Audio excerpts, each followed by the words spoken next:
Em nome do Pai, do Filho e do Espírito Santo. Amém. Queridos amados cristãos ortodoxos, celebramos hoje esse maravilhoso festival estupendo, onde os céus se rejubilam com a terra através da anunciação da Santíssima Teotocos Sempre Virgem Maria. Festa esta que a Santa Igreja tem uma honra tão grande, que mesmo que essa festa caia juntamente com a Páscoa, coincidentemente, ela não passa a ser obscurecida, caso coincida em cair no domingo pascal. Mesmo assim, há que se fazer menção nos serviços, ainda que seja uma liturgia pascal, para essa festa, denotando, portanto, que grandiosidade temos para celebrar no dia de hoje, na anunciação da Santíssima Teotocos. Porém, a anunciação de quê, queridos amados cristãos ortodoxos? A anunciação daquilo que era o mistério escondido desde toda a eternidade, até mesmo aos anjos, o mistério da encarnação do Filho de Deus. Esse mistério estava escondido desde a eternidade, porque nem mesmo os anjos poderiam sondar aquilo que estava preparado para o homem. Nós chamamos essa festa de festa também, teologicamente falando, a festa da encarnação, a concepção do Filho de Deus, que finalmente Deus se fez menino no seio de uma virgem, fazendo que o seu ventre se tornasse mais espaçoso que os céus. Pois uma vez que os céus não podem conter o próprio Deus, eis que como pode ser que o ventre de uma virgem pôde conter o Deus incircunscrito, que tornou-se nela circunscrito e limitado por uma borda de um corpo. Por isso, meus amados, sem deixar o seio do Pai, obviamente. Por isso, essa maravilhosa festa que comemoramos, esse festival que estava um mistério escondido desde a eternidade até mesmo aos anjos no conselho intratrinitário. E por que essa anunciação já estava premeditada por Deus, mesmo antes daquilo que era a criação do tempo e das criaturas dos anjos? Porque Deus, em sua onisciência, sabendo que quando criasse o homem, ele não seria capaz de, em primeiro momento, pela sua livre vontade, manter-se unido com ele, Deus, antes mesmo da eternidade, já havia tecido para nós esse mistério de que ele iria encarnar para correr e salvar o homem. Para que aquela lacuna, aquela ponte, aquele abismo, aquele cosmos que estaria separando Deus e o homem, fora da sua originalidade, fosse, portanto, preenchido e restabelecido. Significa, meus amados queridos cristãos ortodoxos, que nosso Senhor e Deus Salvador Jesus Cristo, sabendo que Adão iria cair do paraíso, iria separar-se dele através de uma muralha intransponível chamada pecado, havia ter que preparar para nós uma outra opção. E essa opção era um mistério chamado mistério da anunciação, um mistério de que em algum momento ele iria ir para nascer, encarnar para um dia nascer da Virgem Maria, a fim de nos salvar. Mas antes de mesmo nos salvar, ele iria restabelecer essa lacuna, essa ponte, esse abismo, esse mundo, podemos dizer, que existiu entre agora a sua criatura mais amada, o homem, e a sua natureza divina. E é por isso que, para que ele pudesse restabelecer essa ponte, essa lacuna, ele teve que trabalhar duro e incansavelmente por muitas gerações. Porque quando Adão caiu, ele não só colocou uma barreira entre ele e Deus, mas todas as gerações após ele somaram pecado após pecado, dia após dia, e a iniquidade foi aumentando, separando cada vez mais o homem de Deus e Deus de sua criatura. E é por isso que Deus teve então que trabalhar incansavelmente para refazer aquilo que era esta lacuna, preenchê-la e estabelecer esta ponte que estava separando, por exemplo, uma ponte intransponível que separava a natureza humana de sua natureza divina, o próprio Deus. E para isso ele trabalhou separando linhagens. Separou primeiro a linhagem de Abraão, da linhagem de Abraão separou uma tribo especial, a casa de Judá, do leão de Judá. Depois de Judá separou o rei Davi, a sua semente Salomão, e depois foi trabalhando incansavelmente até que de poda desta árvore, que é a linhagem de Abraão, pôde sair um ramo, um broto, que foi um broto que estava pronto para florescer, e floresceu, e esse broto chama-se a Teotocos e Sempre Virgem Maria. Após todo um trabalho incansável de geração após geração para que pudesse o homem carregar de iniquidade, ter a mínima capacidade de que Deus pudesse se unir com ele, ele trabalhou para nós a Virgem Maria.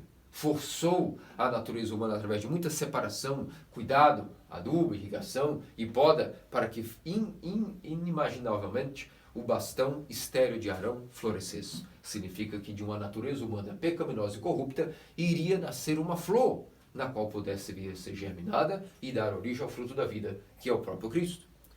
Por que, meus amados queridos cristãos ortodoxos, nosso Deus teve que trabalhar incansavelmente para poder preencher essa lacuna, essa ponte que estava vazia entre Deus e o homem? Porque é impossível que Deus viesse habitar em uma morada pecaminosa. É impossível, onde Deus habita, é impossível que possa habitar o pecado. E é por isso que ele não poderia encarnar novamente em Adão no paraíso, uma vez que ele pecou. Não poderia encarnar em Adão após a queda. Não poderia encarnar em simplesmente qualquer um dos descendentes de Adão. Ele teria que começar a trabalhar incansável e duramente para que pudesse tecer para ele produzir para ele, fabricar um vaso puro, digno de que ele pudesse finalmente habitar. E é por isso que, como onde Deus habita é impossível que habite o pecado, nosso Deus foi trabalhando de geração em geração até conseguir colocar para ele, diante dele, um vaso tão maravilhoso, tão superior a qualquer tipo até de criatura celestial ou humana, que ele disse: agora eu me agrado em encarnar neste vaso. E este vaso foi a Santíssima Theotokos, e sempre Virgem Maria. E ela estava numa tal situação que se igualou a estar muito superior até mesmo os anjos e os seres humanos. Isso por quê? Porque numa morada caída de carne caída, de natureza corrupta, mesmo assim, submetida às leis da corrupção, ela, desde menina, escolheu não pecar. Deus trabalhou tanto nesse DNA, nessa linhagem, nesse pedigree, que foi capaz de ter uma mulher que poderia ter força de agora colocar a sua vontade livre para escolher ou não seguir a Deus. E o que aconteceu foi que esse broto era tão essa gema, ela era tão cheia de poder, que era impossível que ela não desabrochasse. E ela desabrochou, não para a ausência de luz, mas direto procurando os primeiros raios da aurora do sol. Desde que começou a florescer pequenininha, assim como a gema aguarda os primeiros raios do sol para começar a madurar e dar origem a um novo broto, assim a Virgem Santíssima correu buscando a luz do sol da justiça, desde pequena em sua consciência, escolhendo não pecar. Aos 3 anos de idade, foi levada misteriosamente para um templo e recebeu o alimento que nem Adão havia recebido no paraíso, e portanto viveu 10 anos, de uma maneira especial, no templo, dentro do Santo dos Santos. Existiam virgens no templo? Claro que sim. Virgens que a partir dos 14 anos tinham que casar. Mas a virgem, quando chegou aos seus 13 anos, já havia comunicado aos sacerdotes que não tinha nenhum desejo de casar, queria permanecer virgem e servindo ao Senhor. Isso era uma prática que era incomum na época, era impossível, porque toda mulher a partir dos 13, 14 anos tinha que se preparar, deixar o templo, as que eram virgens e servir o Senhor, para contrair o matrimônio. Então a solução foi, por amor e providência divina, que ela fosse prometida a um dos seus parentes, um ancião de 82 anos, chamado José, que poderia cuidar dela e tomá-la como esposa apenas de maneira formal, de maneira proforme, e não de maneira que iria consumar o matrimônio, apenas para guardar seu guardião da Virgem. E ela pensava desde sempre que queria orar a Deus, e simplesmente a seguinte oração: que já não aguentava mais esperar a vinda de Deus, que Deus deveria vir manifestar-se, que o Messias, o Salvador e Libertador de Israel, tinha que se manifestar. E ela sentia em seu coração que estava próximo à maneira de que ele iria se manifestar e libertar Israel. E quando ela estava meditando certa vez em sua casa a respeito dessas coisas, o que aconteceu foi que quando estava meditando exatamente de que Deus teria que vir, não poderia tardar mais, as profecias do Isaías de se cumprir, e que ela desejava muito, uma vez que sentia em seu coração que Deus estava pronto para vir, uma vez que desde seu nascimento nunca havia pecado, porque havia colocado volição extraordinária para não pecar, exterminando qualquer tipo de pensamento ou dúvida a respeito de Deus ou pecado, seu intelecto era completamente voltado para as mansões celestiais. E o que aconteceu foi que ela estava imaginando: já que estás prestes a vir, como sinto em meu coração, ó Messias, ó meu Salvador, ó meu Deus, certamente tu terás uma mãe. Conceda-me a graça de ser escrava de tua mãe, que eu possa, o meu coração se encherá de alegria, caso eu possa conhecer a tua mãe e servir ela. Essa é a minha vocação, ser escrava da mãe do Messias. E quando ela estava meditando nessa extrema humildade de servir a mãe do Messias, nesse momento, o general dos exércitos celestes, Gabriel, recebeu aquilo que era a comunicação do mistério que estava escondido desde antes de toda a eternidade. A força de Deus, personificada em Gabriel, que justamente significa a força de Deus, correu atônito, tremendo, em alta velocidade, como seus ícones da Anunciação mostram que seu joelho estava erguido, mostrando que ele correu rapidamente para comunicar aquela boa nova, a boa notícia, diretamente para a virgem, dizendo: alegra-te, cheia de graça, o Senhor é contigo. E quando ela estava meditando a respeito dessa saudação, primeiro, antes de meditar nessa saudação, ela estava imaginando, em extrema humildade, a ser escrava da mãe do Messias. E nessa meditação, de repente, aparece o arcanjo Gabriel e diz ela na forma de um homem que: alegra-te, o Senhor é contigo. E ao contrário, queridos amados cristãos ortodoxos, daquela primeira mulher, a primeira nossa mãe, mãe de todos nós, que estava meditando como ser Deus sem Deus, e recebeu nessa meditação, por inspiração de Satanás, a visita de uma serpente, de um anjo, em uma holografia de uma serpente. Vejam o paradoxo de uma mulher para com outra mulher. A mãe de Deus e nossa mãe, a Teotocos Virgem Maria, e a mãe de todos os que morrem, Eva. Enquanto um estava meditando como ser Deus sem Deus, e recebeu a visita, portanto, daquilo que seria Satanás na forma de uma serpente, e caiu e morreu, agora a Virgem, meditando como ser escrava da mãe de Deus, recebe também a visita do anjo. E como aquela, ao receber a visita do anjo caído, encheu-se de orgulho com a promessa de ser Deus sem Deus, esta encheu-se de dúvida e humildade quando foi anunciada a ela que seria mãe de Deus. E duvidou e disse: como será isso se não conheço marido? Testificando que todos aqueles que são os maravilhosos mistérios de Deus no homem devem produzir humildade, a Santíssima Teotocos Virgem Maria, quando tratou de entender aquele mistério, primeiramente pensou: por que isso acontecerá? Quem sou eu para ser digna de algum tipo de benefício? Claro que não. Por que é que seria que um anjo viria me dizer que o Senhor está comigo? Que tipo de exclamação é esta? Porque ela era humilde e tinha proteção em sua mente, como que nós chamamos de ilusão, o prelest, de se achar digno de qualquer visão. E como ela era uma menina aplicada da escola de catequese de Nazaré e do templo, aprendendo todos os mistérios daquilo que era justamente a vida em Deus, sabia que era muito perigoso receber visão de anjo, já saía acreditando, achando que era exatamente uma pessoa digna de receber tal visão. Ao contrário, a Virgem duvidou e hesitou em acreditar diretamente que seria uma salvação legítima, protegendo-se a humildade contra qualquer ilusão espiritual. E isso é um grande ensinamento para nós, de que nós não devemos de imediato procurar visões, nem tampouco nos orgulhar quando há alguma visão para nós, porque isso pode ser muito bem uma falsa visão e um orgulho oriundo de Satanás. Como foi na primeira mãe Eva, e o resultado foi a queda do homem, do gênero humano. Mas agora a Virgem, duvidando, não por malícia, não porque não confiasse em Deus, mas por humildade, foi interrogar o anjo. Que mistério era esse? Como ela iria conceber se primeiro não quebraria jamais o seu voto? E o anjo Gabriel, tremendo, de uma maneira atônita como estava, tentando convencê-la de alguma maneira, tratou de dizer a ela: fique tranquila, ó Virgem, o poder do Altíssimo te cobrirá com sua sombra. E por isso não quer dizer que tu conceberás de uma maneira natural, mas conceberás de uma maneira sobrenatural. Fique tranquila, o desejo do teu coração será realizado. Serás para sempre virgem.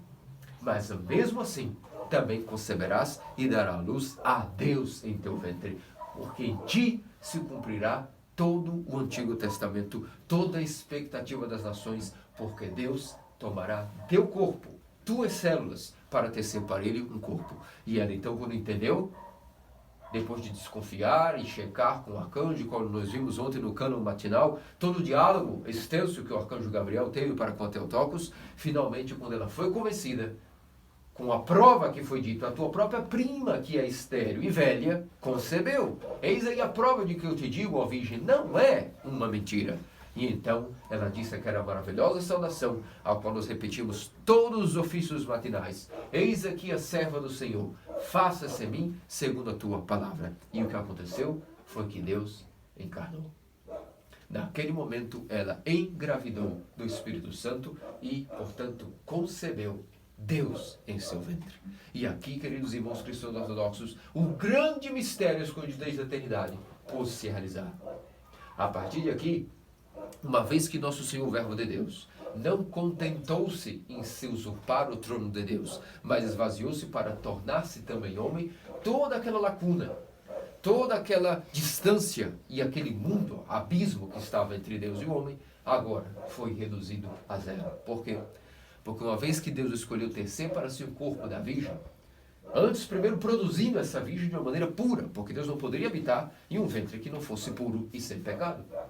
Trabalhando incansavelmente, agora que ele encontrou esse vaso, significou e ficou completamente maravilhado e cheio de maravilha e gozo em saber que encontraria finalmente um vaso adequado para si. Ele foi e encarnou nela. Significa que a sua natureza divina agora se está completamente unida com a natureza humana. Unida sem confusão, sem divisão e sem mescla, sem mistura. Significa então que se Deus agora é inseparável de sua natureza humana, nós homens que compartilhamos também da mesma natureza humana que Deus agora tem para si como homem, também agora estamos próximos e completamente acessíveis e ligados novamente à natureza divina que Deus tem para si e sua natureza humana, inseparável, indivisível e sem confusão. E é por isso, meus amados cristãos ortodoxos, que a pessoa de nosso Senhor e Deus Salvador Jesus Cristo preencheu para nós aquele vazio e lacuna que outrora Adão havia estabelecido pela sua decisão de pecar. E Deus em si, que já não pode mais se separar, a segunda pessoa da Trindade, o Verbo de Deus, de seu corpo humano, uniu sua divindade à sua humanidade. E uma vez que a sua humanidade é inseparável de sua divindade, sem confusão e sem divisão, toda a natureza humana que ele compartilha agora também está unida novamente e com acesso à participação em sua natureza divina. E por isso esse é o grande mistério, a grande boa nova que nós celebramos hoje, onde todo o Antigo Testamento estava na expectativa de finalmente escutar esta boa nova. Quando nós dizemos Antigo Testamento, nós estamos resumindo isso a uma palavra só. O Antigo Testamento resume-se a uma palavra, e essa palavra chama-se Theotokos. E por que o Antigo Testamento resume-se a Theotokos? Porque se nós vemos todas as imagens do Antigo Testamento que falavam sobre, por exemplo, o Monte Sião, a montanha não lavrada por Deus, a Santa Montanha, a Arca da sua salvação, a Arca da Aliança, todos esses símbolos não eram nada mais nada menos a cidade de Deus. Todos esses tipos de conotações se referiam nada mais nada menos à Santíssima Virgem Theotokos. A montanha não lavrada, porque foi consumida, sem nenhum homem a ter relação com ela. Ou seja, foi como a sarça ardente de Moisés também, que também, assim como Moisés teve a visão de Deus numa sarça que ardia, mas não era consumida, como podemos explicar que também a Virgem Maria era a prefiguração desse mistério? Porque foi ela também tocada pelo dedo de Deus e não morreu. Não foi consumida quando Deus a consumiu com sua sombra e produziu nela o fruto da videira. Por isso ela, a imagem da sarça ardente, é a Theotokos. Uma montanha não lavrada significa que ela também concebeu sem união matrimonial. Também a cidade de Deus é porque é a cidade onde Deus resolveu habitar e morar. Por isso a cidade de Deus é a Virgem. É uma cidade humana, onde ele resolveu morar, sendo Deus. E se fazer homem e ter uma casa dentro da cidade humana de Deus. A própria natureza do homem. Ela também, mais do que tudo, é a arca da salvação. Vocês sabem, queridos amados cristãos ortodoxos, que a madeira da qual era feita a arca da aliança era uma madeira incorruptível. Uma madeira que era tão de lei, podemos assim dizer, chamada acácia. A acácia é uma madeira tão nobre, tão grossa, tão dura, tão incorruptível, que ela pode ser jogada até mesmo em alto mar. E podemos voltar depois de 1000 anos e encontraremos ainda que ela não se desintegrou, não se decompôs. E por isso, com uma sombra de que a virgem seria virgem antes, durante e após o parto, incorrupta, sem mancha e imaculada. Por esse motivo é que a Arca da Aliança já foi feita daquilo que era uma madeira que não queria estragar. E também a arca foi completamente banhada com ouro, significando que a graça de Deus iria banhar completamente a Virgem com a sua sombra, a fim de ela concebesse. Dentro da Arca da Aliança, o que é que existia dentro da arca? As tábuas da lei, que Moisés recebeu, que é, senão, o próprio Verbo de Deus. A primeira revelação da energia incriada, da verdade eterna de Deus, articulada em palavras para o homem, foram os seus mandamentos. A palavra de Deus, que é eterna, incriada e inacessível, tornou-se acessível primeiramente através dos mandamentos. E é por isso que a Virgem, seu ventre, continha o Verbo de Deus, assim como a arca possuía as tábuas da lei. Da mesma maneira, continha o bastão de Arão, que era estéril, e floresceu, mostrando que a própria natureza humana, que era estéril e separada de Deus, finalmente, dentro da Virgem, iria, de uma maneira extraordinária, uma concepção estéril, ou seja, sem participação de homem, daria luz a um fruto. Ou seja, isso era a prefiguração da virgem. Era um bastão estéril, ou seja, que sem germinação natural iria florescer o bastão de Arão.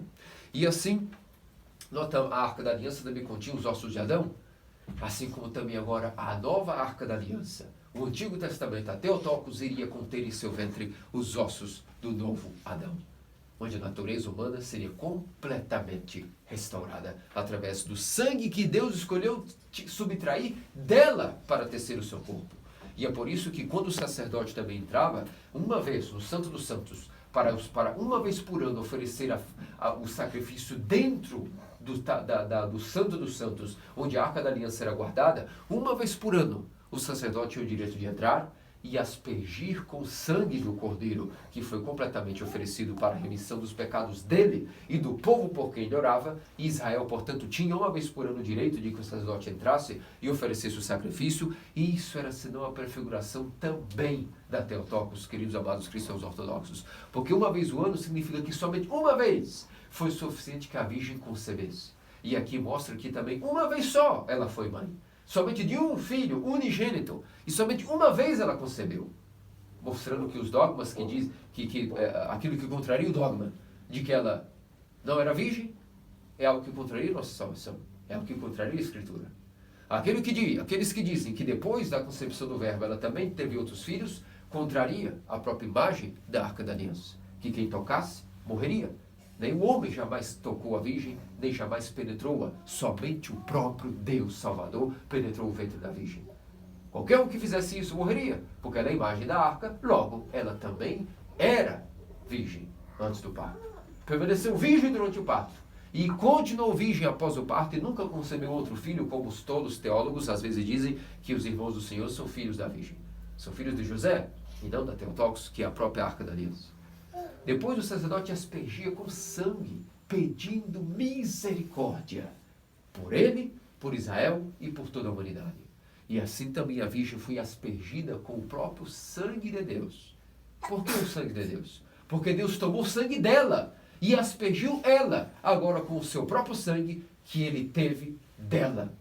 Através dela, tecendo, portanto, aquilo que era o mistério da festa do sacrifício de nosso Senhor e Deus Salvador Jesus Cristo, que também, assim como o cordeiro era oferecido e com o sangue desse cordeiro a Arca da Aliança era aspergida, significa que a própria Arca da Aliança, a própria Theotokos, deu seu sangue para que Deus pudesse tecer seu corpo do sangue dela e, por isso, ele tivesse a capacidade de produzir-se para si também uma pessoa humana. Deus e Salvador Jesus Cristo, uma única pessoa, porém com natureza divina e humana a uma vez. E isso era o que significava os sacrifícios que eram realizados uma vez por ano através do sumo sacerdote. E não é isso que nós ganhamos através do ventre da Virgem? Que agora a misericórdia de Deus, o próprio Verbo de Deus se fez homem e ofereceu o seu sacrifício, derramou o seu sangue na cruz a fim de que nós fôssemos redimidos. Tudo isso é a prefiguração da Virgem. Mas como ele derramaria sangue para nos purificar, de uma vez por todas, do pecado, se ele não tivesse tecido para si o corpo da própria Virgem, a Arca da Aliança? E esses são os grandes mistérios que são referidos àquilo que era a Santíssima Theotokos, e que hoje nós vimos que houve o cumprimento de todas essas profecias. Aquilo que os profetas viram por uma imagem, nós hoje festejamos, 2000 anos depois, com total clareza, sem nenhuma sombra de mistério, mas até comemos esse corpo que foi tecido do corpo da Virgem, participando da natureza divina de Deus, porque ele escolheu participar de nossa natureza humana. E através de sua participação na natureza humana, ele nos fez partícipes de sua natureza divina. E isso se dá sobretudo quando nós comemos o corpo e sangue de Cristo através da Eucaristia. E é por isso, meus amados queridos santos nossos, que eu vos dizia que a Virgem, portanto, foi virgem antes do parto, é virgem até hoje e foi virgem durante o parto. Antes, durante e após o parto sempre foi virgem. E isso para nós é um dogma. Significa que isso para nós é exatamente aquilo que é uma questão de fé, é um cânon. Qualquer pessoa que duvide disso, qualquer teólogo que desminta isso, infelizmente não pode adquirir a sua salvação. E por quê? Porque é que depende disso exatamente, de crer e confessar que a Santíssima Theotokos é virgem, deu à luz virgem a Deus e permaneceu virgem. Por que disso depende da nossa salvação? Eis aqui a grande pergunta. Quando nós dizemos que isso é um dogma, significa que não é facultativo. Não podemos seguir a Cristo, ou seja, dizemos que somos cristãos, segundo o cristianismo, e dizermos que nessa matéria de crer quem é a Virgem, semos hesitar. Ou tampouco, se cremos, podemos dizer que isso é apenas uma questão de piedade e devoção pessoal. Não, por piedade e devoção, cremos e confessamos que a Virgem era virgem, foi virgem durante o parto e permaneceu virgem. Isso não é uma matéria de devoção pessoal. Não é etiqueta de fé para dizermos que oramos a Virgem. É um dogma. E como todos os dogmas da igreja, não são facultativos, são compulsórios, são obrigatórios. Se nós não cremos e confessamos, não podemos nos salvar. E por que, queridos amados cristãos ortodoxos, que isso é importantíssimo? São Máximo Confessor nos dará a resposta para isso de uma maneira excepcional. São Máximo nos diz a respeito de por que depende de nossa salvação crer e confessar que a Virgem é virgem, sempre foi virgem, sempre será virgem, pela seguinte maneira. Quando Adão e Eva foram caídos do paraíso, a maneira que Deus ensinou a eles como eles passariam a procriar e se reproduzirem, era uma maneira chamada a geração através do amor. O que eu quero dizer com isso? Que antes da queda não existia esse tipo de coisa. Um homem e uma mulher não se reproduziam através do amor, ou seja, da união sexual.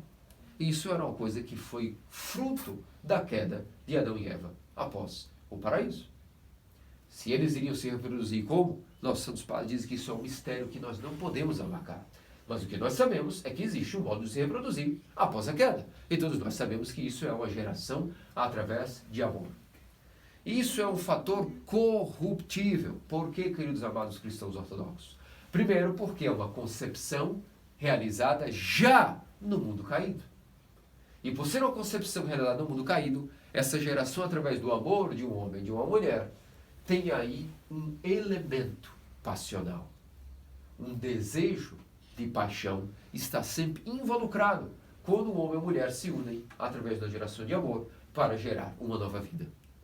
Então significa que não só a natureza de Adão caiu, como também a maneira como ele passou a se reproduzir, a sua própria raiz de origem da vida já estava contaminada, podre de corrupção. Porque toda vez que uma mulher se dão em amor para gerar uma vida, eles estão sendo atraídos por um elemento passional. E vocês sabem que onde há elemento passional, existe o pecado, existe a raiz da corrupção. A paixão, quando foi introduzida no homem após a queda, pois não existiam paixões antes da queda, é algo que foi pós-queda introduzido no homem. E onde há paixão, há poder de corruptibilidade. Significa que todos os filhos de Adão foram gerados não só, infelizmente, sem pecado original, obviamente isso não existe, ninguém é culpado pelo pecado de outra pessoa sem antes de ter nascido, mas a corruptibilidade, a doença, a mortandade já estava tão impregnado Adão que na hora que ele se unia na geração de amor com sua mulher, existia um elemento passional. E tudo aquilo que é gerado em paixão é gerado naquilo que se diz em pecado. É inevitável. Há um elemento corruptível. E mesmo hoje que nós temos um matrimônio cristão ortodoxo, obviamente, que nos dá a grande graça de ter um leito santo, não significa que quando nós unimos a uma mulher no matrimônio santo, nós estamos pecando, não significa isso. Mas o elemento passional está presente. E por mais que o leito é santo, onde há o elemento passional, existe a morte tendo acesso através da corrupção. E onde existe corrupção, o Hades tem como reivindicar elementos de corruptibilidade. É por isso, meus amados cristãos ortodoxos, que São Máximo Confessor diz, para quebrar essa maldição, para gerar uma natureza humana que estivesse acima desta lei natural, era necessário que a mulher que fosse conceber o Messias fosse virgem, para que, não passando pelo elemento passional, a concepção do Salvador gerasse uma carne totalmente humana, com isenção do elemento passional, em sua concepção, com isenção, portanto, do pecado, igual a nós em tudo, com exceção do pecado. E é por isso que quando a Virgem, puríssima e sem pecado, também concebeu Cristo sem um elemento passional, a sua natureza humana era igual à nossa, mas impossível de ser passiva de corrupção. Em outras palavras, nunca morreria. Estava acima das leis do pecado, acima de qualquer imposto ou taxação que o Hades pudesse reivindicar. Porque foi um menino gerado de maneira sobrenatural, sem a participação de homem, logo sem o elemento passional. Logo, a sua própria natureza foi gerada acima das leis do Hades, sem corrupção, incorruptível. Logo, a morte não tem como tocar e reivindicar algo que é incorruptível, algo que não tem elemento passional. E é por isso, meus amados cristãos ortodoxos, que era necessário que a virgem fosse virgem antes da concepção. E se é assim, se a Theotokos sempre Virgem Maria foi para esse modelo que foi preparada, qual era o sentido de depois ela, que chegou ao ápice da natureza humana, da deificação, quando a carne incorruptível de Deus foi tecida dela, e ela passou a comungar através de sua placenta, de seu sangue, desta mesma natureza, tanto não só humana, mas até a divindade? Qual era o sentido de uma pessoa deificada regredir na vida e voltar para ter uma vida comum, a fim de conceber, ter matrimônio e gerar filhos? Isso é uma loucura, é uma heresia terrível. E se nós negamos isso, nós então vamos dizer que o elemento que existia na Virgem quando ela foi concebida pelo Espírito Santo, então não era o elemento, como nós estamos dizendo aqui, o elemento que não existia a paixão. E se não era assim, significa que a carne de Nosso Senhor é uma carne comum. E se era uma carne comum que Deus nos livre de tal blasfêmia, a morte poderia ter poder sobre ele. E se a morte pudesse ter poder sobre ele, como que ele poderia dar-nos um alimento, uma ração, uma nutrição capaz de fazer com que nós também, ao comer desta nutrição, desta fonte de vida, nós também ganhássemos a vida eterna? Percebem como disso depende toda a nossa salvação, de declarar e professar que a Virgem Santíssima Theotokos é virgem, e sempre foi virgem, e sempre será virgem? Senão toda a nossa salvação é rasgada rapidamente pelo simples fato de pôr a virgindade da Theotokos em dúvida, em hesitação.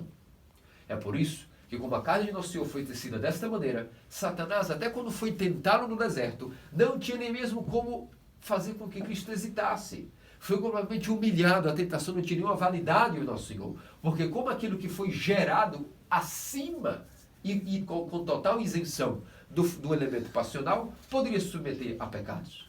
Ele estava completamente blindado e acima de qualquer possível tentação de Satanás. E essa foi a derrota do diabo. Não podia nem tentar Nosso Senhor. O tentou, porém, era algo como ineficaz, era algo nulo, não tinha nenhuma validade a Nosso Senhor, porque a sua própria carne, enquanto homem, foi gerada de uma maneira sem o elemento passional, logo, sem corrupção. E aquilo que não tem corrupção, a morte, nem a corrupção, no sentido de tentação, de pecado, de elogismos, de pensamentos, isso não existe para uma carne que é incorrupta. E se essa carne é incorrupta, é por isso que quando ele escolheu, mesmo sem ter direito à morte, que a morte o tragasse, porque ele deixou, ele permitiu, quando ocorreu esse incidente, o Hades teve que devolver a alma de Nosso Senhor e ele teve que ressuscitar. Porque a morte só pode conter nela aquilo que é semelhante a ela. E o que é semelhante à morte? A corrupção origina a morte. O salário do pecado é a morte. Mas alguém que não tenha pecado e nem tem uma carne corruptível, como pode ser que a corrupção possa tentar conter dentro dela aquilo que é incorruptível? Aquilo que não pode ser degradado, nem decomposto? Então a morte teve que vomitar a Nosso Senhor. Só que como ele possuía inocência e teve que pagar um preço de morte, ele tinha crédito para com Hades. E ele sacou como crédito a alma de Adão. E quando o Senhor sacou a alma de Adão como crédito para si, anulou a maldição ancestral. E isso é a nossa salvação. Isso é possível, porque além de não somente é Deus e pode destruir a morte, mas destruiu a morte para o homem. A natureza humana derrotou a morte. Não foi Deus que fez o estado e derrotou a morte. A natureza humana, com Deus, foi vitoriosa sobre a morte. Se ele não tivesse sido concebido por uma virgem, isso não teria nem sentido. E o Hades teria como contê-lo. É por isso que o verdadeiro Messias foi concebido por uma virgem puríssima. E ela manteve-se virgem durante o parto, porque o seu parto se foi também uma concepção completamente sobrenatural. Esse parto não seria também natural com dores, nem da maneira como nós conhecemos, com derramamento de sangue. Foi um parto também sobrenatural. Porque o parto, como nós conhecemos, também é fruto de que a nossa concepção é corrupta. Então o parto também é cheio de dor e sofrimento. Mas o parto da virgem manteve ela mesmo virgem. Por quê? Porque assim como Nosso Senhor de São Gregório Palamas, assim como Nosso Senhor atravessou quando ressuscitou atravessou o sepulcro antes de a pedra ser removida pelo anjo, ele atravessou o sepulcro, narra o Evangelho, antes da pedra ser removida. Assim também, a primeira pessoa que viu ele, nosso Senhor Deus Salvador Jesus Cristo, quando nasceu, foi a própria mãe. E assim como era uma prefiguração de que a sua ressurreição venceria a morte, e ele passaria pelo sepulcro sem abrir a porta do sepulcro, isso seria depois que os anjos iriam romper o selo e abrir a pedra para as virófanas, assim como o Senhor ressuscitado não rompeu o selo e atravessou o sepulcro, assim também quando ele nasceu como menino, ele não rompeu o selo de sua mãe e a manteve virgem de uma maneira misteriosa. E se ela se manteve virgem antes, por um dogma de nossa salvação, se manteve virgem durante o parto, diga-me novamente, qual é o motivo, qual é a razão que ela iria procurar matrimônio e conceber e ter uma família normal? Por favor, é algo que é ridículo, não tem nenhum tipo de sentido, porque ela já estava no nível deificado, um nível que estava acima da corrupção. Para que ela iria agora se fazer corruptível por união com o elemento passional? Não há sentido algum. Por isso é que alguns cristãos, infelizmente, mantêm uma contrariedade a respeito desse dogma, e eles não entendem que eles nem podem ser chamados cristãos, por negarem que a Virgem é virgem e por negar que a Virgem é a mãe de Deus. Não existe cristão se proclama que a Virgem foi uma mãe comum, porque isso está adulterando toda a teologia e o dogma sobre como eu expliquei agora, de como funciona a economia, o processo de alguém poder ser salvo. Se a Virgem não era virgem, então nenhum de nós foi salvo. Não existiu o Messias, não existiu a encarnação de Deus de maneira que nos desse o antídoto para a morte. Como disse Santo Inácio, o portador de Deus, quando nós comemos esse mesmo corpo e sangue que foi concebido acima das leis da natureza, seu elemento passional, nós estamos comendo um corpo que a morte não tem poder sobre ele. Então, quando nós comemos esse corpo, é com o antídoto. O que é um antídoto? Aquilo que tem uma contra-reação contra alguma doença e reverte essa doença. Por isso, se o corpo que comemos é um corpo de um homem, que é Deus, mas essa mesma natureza humana é igual a tudo em relação a nós, é compatível com a nossa natureza humana, com exceção do pecado, com exceção da capacidade de ser alguém que se corrompe, que é degradado, que é decomposto, que peca e que tem maus pensamentos e que tem paixões ativas, que se degenera pela corrupção.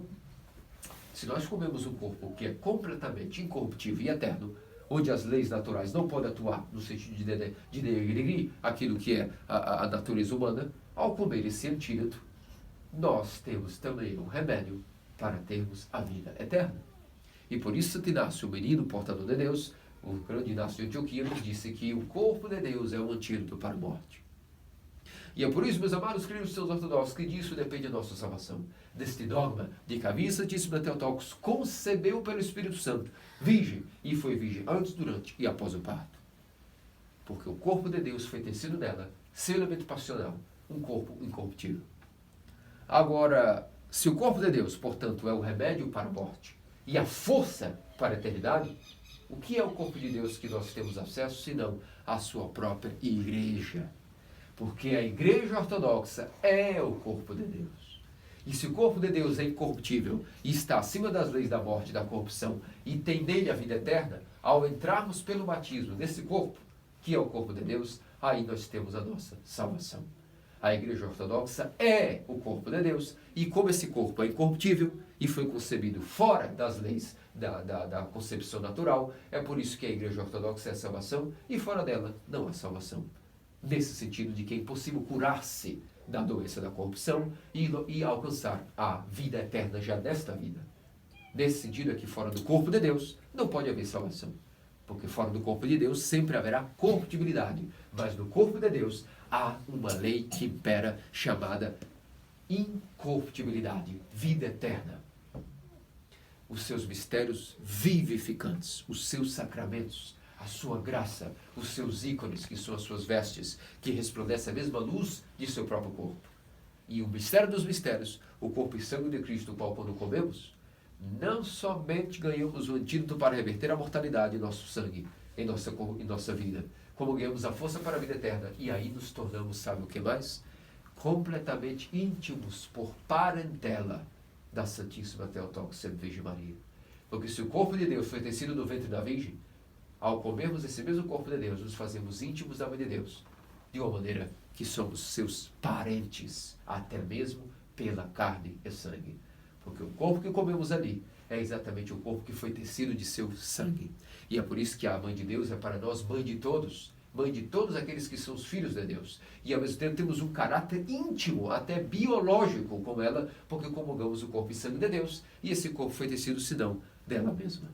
E é por isso que ela tem uma intimidade tremenda para com todos os filhos da Igreja Ortodoxa. É por isso que não se imagina viver a vida cristã, a vida espiritual, sem passar pela Mãe de Deus. Porque agora, todas as graças, assim como da Arca da Aliança, do sacrifício aspergido de sangue da Arca da Aliança, vinha misericórdia para o sacerdote, para os que ele rezava, para todo Israel e para toda a humanidade, assim também através da Theotokos. Até os anjos recebem graça atualmente, oriundas da Santíssima Theotokos, sempre Virgem Maria.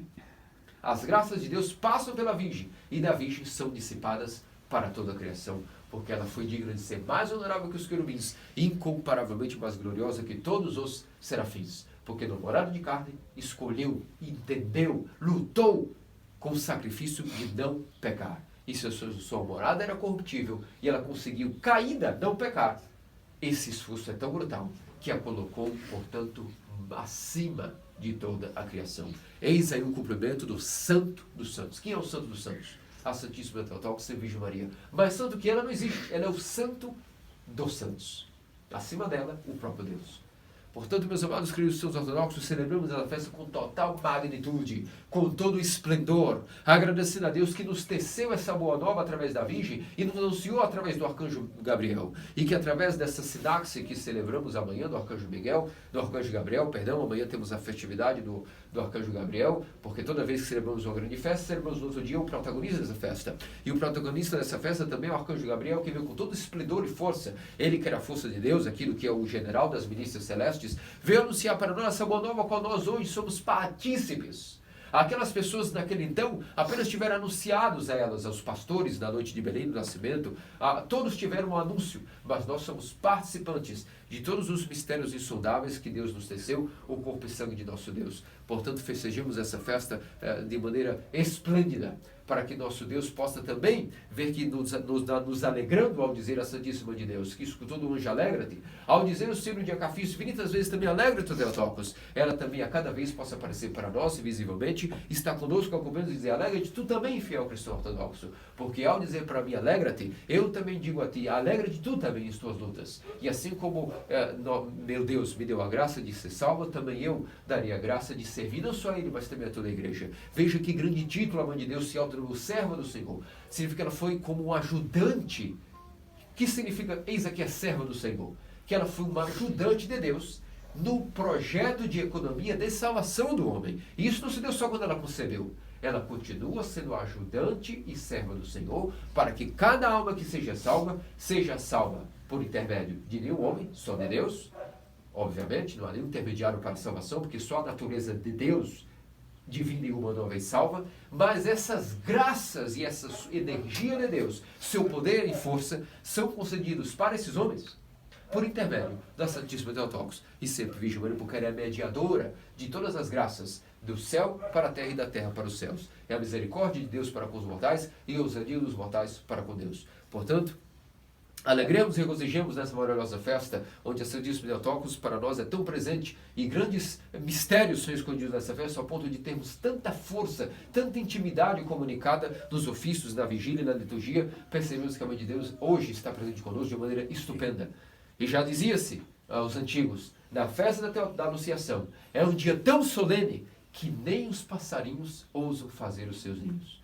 Portanto, meus amados queridos ortodoxos, que nosso Senhor faça-nos dignos de poder e assimilar esses mistérios e, através da Santíssima Theotokos, também glorificar o seu nome hoje para todos sempre. Amém. Amém.